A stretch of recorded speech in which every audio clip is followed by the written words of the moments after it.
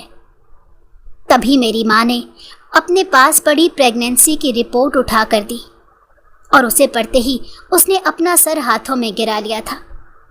اس نے کہا تھا کہ زاویار بھائی، آپ نے کیا کر دیا ہے؟ آپ کو پتہ ہے یہ صوبیہ ہمارے یتیم خانے میں رہنے والی 15 سالہ بچی کی رپورٹ ہے، اس کا نام بھی صوبیہ ہے، اور ان دونوں کی رپورٹ ہی ہم اس دن ڈسکس کر رہے تھے۔ یہ کہہ رہے تھے کہ پھر اس بچے کا کیا ہونا چاہیے اور کیا اس بچے کو اس دنیا میں لانا چاہیے یا نہیں۔ اس بچی کا ریپ ہوا تھا اور اسی کا یہ نتیجہ نکلا تھا۔ اس کیس کو میں اور صوبیہ ہینڈل کر رہے تھے، لیکن آپ کی ماں نے صرف یہ چند باتیں سنی اور انہیں حقیقت کا کچھ علم نہیں تھا، اور انہوں نے آپ کو بتا دیا۔ اور آپ نے کیا کیا؟ آپ نے یتیم پر، اس معصوم پر اس قدر ظلم کیا کہ وہ ہاسپٹل میں زندگی اور موت کی کشمکش میں ہے۔ کیا آپ نے کبھی یہ معلوم کرنے کی کوشش کی کہ صوبیہ بھابھی کتنے عرصے سے بیمار ہیں؟ ان کے پیٹ میں ایک رسولی ہے، اور یہ بات ہم شادی سے پہلے ہی آپ کو بتا دینا چاہتے تھے۔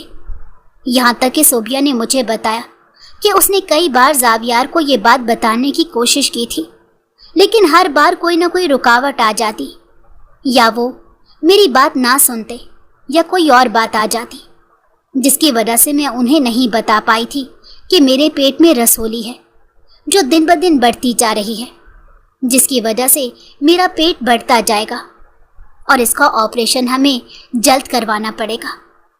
اس کا آپریشن رسکی ہے، لیکن آپریشن ہی اس کا واحد حل ہے۔ ندیم نے یہ کہا تھا تو میرے دماغ میں جھماکا ہوا تھا، اور صوبیہ کی وہ ساری باتیں گھوم رہی تھی جو اس نے مجھ سے کہی تھی۔ وہ مجھ سے لاتعداد بار کہہ چکی تھی کہ زاویار، مجھے آپ سے ضروری بات کرنی ہے، اور میں اپنی مستی میں مگن اس کی ضروری بات کبھی سن ہی نہیں پایا تھا۔ جب میں سوریا سے یہاں آیا تھا تو میری نظر اس کے بڑے ہوئے پیٹ پر گئی تھی، اور کانوں نے میری ماں کی وہ آواز سنی تھی جو اس نے مجھے فون پر کہی تھی۔ بس پھر پڑھے بغیر، اس سے پوچھے بغیر، میں نے اپنی طرف سے یہ مفروضہ گھڑ لیا تھا کہ ماں کی باتیں 100% سچ ہیں۔ حالانکہ میں سعودیہ سے پاکستان یہی معلوم کرنے آیا تھا کہ سچ کیا ہے، لیکن میں نے تو جیسے اپنا فیصلہ ہی سنا دیا تھا۔ ندیم تو فوراً اپنی بہن کی مدد کے لیے چلا گیا تھا۔ واقعی میں اس کی بہن ہی تو تھی، اس کی بڑی بہن۔ وہ نہیں چاہتا تھا کہ اس کی بہن کو کچھ ہو، اسی لیے مجھ سے پہلے ہاسپٹل چلا گیا۔ اسے وہاں انتظامات دیکھنے تھے۔ میں تو اتنا کٹھور نکلا کہ میں نے خون کا انتظام تک نہیں کیا اور اپنی صوبیہ کو مرنے کے لیے چھوڑ آیا۔ میں شرمندہ نگاہوں سے اپنے گھر والوں کی طرف دیکھ رہا تھا۔ وہ سب بھی خود سے منہ چھپا رہے تھے اور اپنے اپنے کمرے میں بند ہو گئے تھے، لیکن میں نے کیا کیا تھا؟ میں نے تو صوبیہ کو کہیں کا نہیں چھوڑا تھا۔ مجھے نہیں پتا تھا کہ اب مجھے معافی ملے گی یا نہیں۔ میں بستر پر گر گیا اور چاہتا تھا کہ مجھے موت آ جائے اور مجھے صوبیہ کا سامنا نہ کرنا پڑے۔ زندگی نے مجھے کس موقع پر لا کر کھڑا کر دیا تھا، اور اپنی جان سے پیاری بیوی کا کیا حال کر دیا تھا۔ ایک ذرا سی بدگمانی نے اسے موت کے دھانے تک پہنچا دیا تھا۔ میں یہاں بیٹھا اس کی زندگی کی دعا مانگ رہا تھا